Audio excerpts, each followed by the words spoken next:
Selamat siang. Kenalkan saya Anjar, saya dari Teknik Mesin 2019 Politeknik Jambi. Hari ini saya akan memperkenalkan pengetahuan tentang keselamatan dan prosedur dari mesin bubut. Jadi mungkin yang pertama saya akan jelaskan mengenai bagaimana kita memesan bubut. Yang pertama itu ada kepala tetap. Jadi di kepala tetap ini ada serangkaian power, listrik dan gearbox. Terus juga di sini terdapat indikator dan beberapa petunjuk dan beberapa handle. Yang pertama itu mengenai handle kecepatan. Di sini ada pilihan A, B, C, 1, 2, 3, gerakan kiri ataupun kanan. Untuk kecepatan itu sendiri kita bisa compare dengan tabel yang ada di sini. Ini contoh, misalnya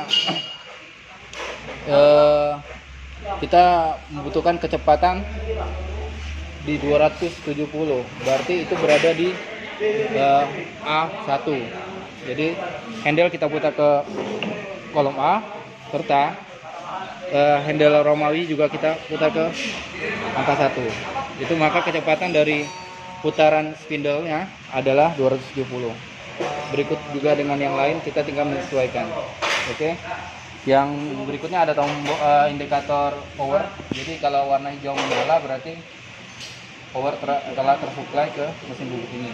Terus juga ada namanya auto shutdown. Jadi jika ada apa-apa terjadi dengan pekerjaan ataupun aktivitas dari mesin bubut, kita akan matikan secara otomatis melalui auto shutdown.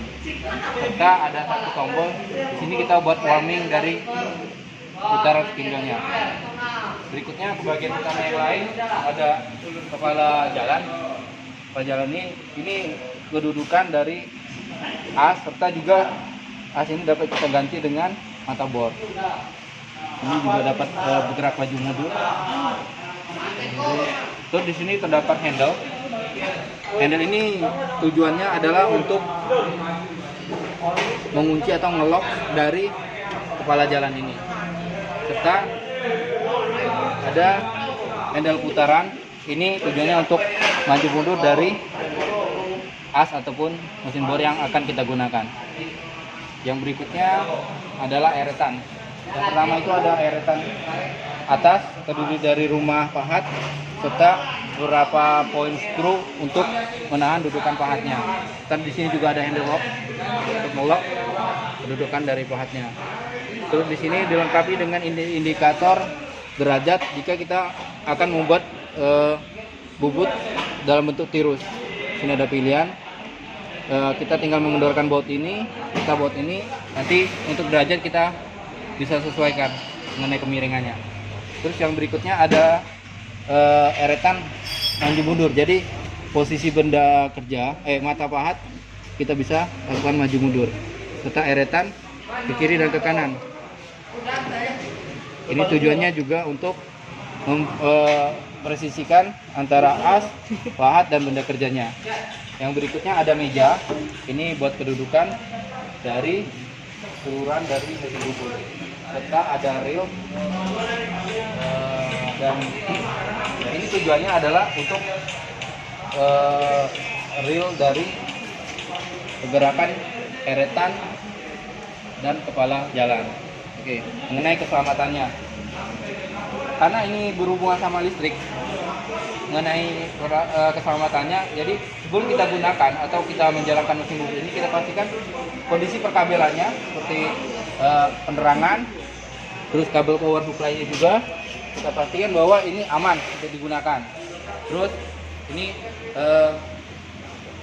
saat spindle running dipastikan bahwa aksesoris seperti gelang, cincin, ataupun jam yang talinya besi itu jangan dipakai, karena ada pergerakan dari benda berputar di sini. Bisa jadi ini menjadi sumber dari kecelakaan kerja. Oke. Terus yang berikutnya, saat pengoperasian, karena ini kita menggunakan pahap, otomatis ada kondisi atau potensi terluka. Jadi pastikan lagi kedudukan ataupun posisi tangan itu aman saat melakukan pekerjaan. Lalu eh, saat melakukan pembubutan juga pastikan lagi kita menggunakan pendingin atau coolant.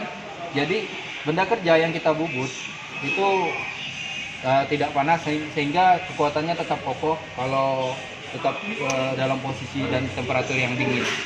Nanti juga ada tujuan dari coolant itu sebagai pelumas atau cairan agar gram dari proses pembubutan kita itu tidak menyebar kemana-mana sehingga dapat menumpuk ke meja bubut ini. Untuk APD sendiri, alat pelindung diri, itu sebaiknya operator yang melakukan pembubutan itu menggunakan kacamata, minimal itu pakai clear glasses atau kacamata bening. Terus juga ya, usahakan tidak menggunakan sarung tangan karena di sini ada benda berputar. Kalau ada sarung tangan apapun jenisnya seperti polkadot itu bisa terlilit karena polkadot jenis benang bisa ada potensi untuk terlilit saat melakukan pembubutan. Terus setelah selesai kegiatan pembubutan, pastikan lagi kita melakukan housekeeping. Housekeeping itu setelah mesin benar-benar dimatikan, pastikan gram-gram yang ada kita bersihkan terlebih dahulu, kita kumpulkan di satu tempat jadi tidak menjadi limbah. Terus juga setelah selesai semua kita clean up, kita bersihkan, untuk alur dan rel ini kembali kita berikan pelumas. Demikian pengenalan mengenai mesin bubut dan standar operasional prosedurnya. Terima kasih. Assalamualaikum warahmatullahi wabarakatuh.